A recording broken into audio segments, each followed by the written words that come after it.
One of your party's biggest challenges is convincing people that you can handle the province's finances.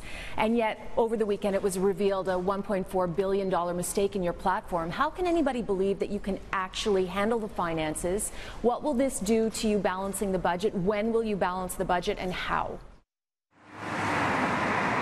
That is one of the many questions thrown at Andrea Horwath today. A new Ipsos poll finds the NDP leader is neck and neck with PC leader Doug Ford. In fact, Ipsos concludes if the election were held tomorrow, 37% of voters would cast a ballot for the NDP, 36% for the PCs, and 23% for the Liberals.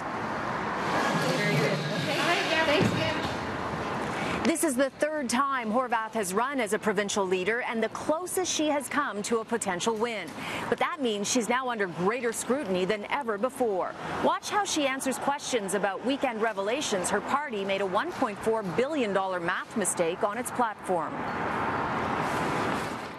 There's no doubt that that there was a piece of our platform that was incorrect, and when it was caught, the first thing that we did was acknowledge it. What this challenge that we faced is going to do is going to mean that it's going to take us a little bit deeper into deficit over the couple of years that we've identified our deficit being growing from year 1 to 3. Year 4, year 5, we're still going down to a balance. How are you going to balance the books, and why?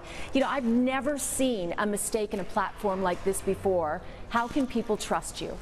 Well, what I will say is this: people can trust that if they want change for the better, they have two choices in change. One is Mr. Ford, who's going to cut more services. People can trust that if they're looking for change for the better, New Democrats are the ones to offer that change.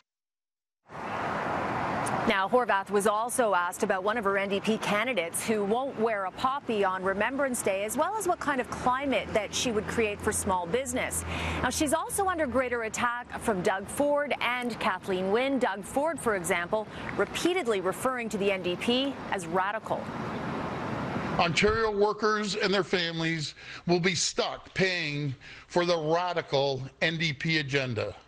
And we all end up paying for the NDP and their radical plans. They say that they want a more aggressive rollout of cannabis, but they have no money in their plan, no money in their platform to actually make that happen. How's it feel to be under more scrutiny now that you're perceived to be neck and neck with Doug Ford? Well, you know what? I think it's positive because people will get a real sense of what the offer is. Now, I also asked Andrea Horwath about her plan to make Ontario a sanctuary province and what kind of increased costs to healthcare, for example, that the province could incur as a result. And she didn't have or didn't provide any answer as to an estimate of what the increased costs could be, but she did say we can't afford not to treat people.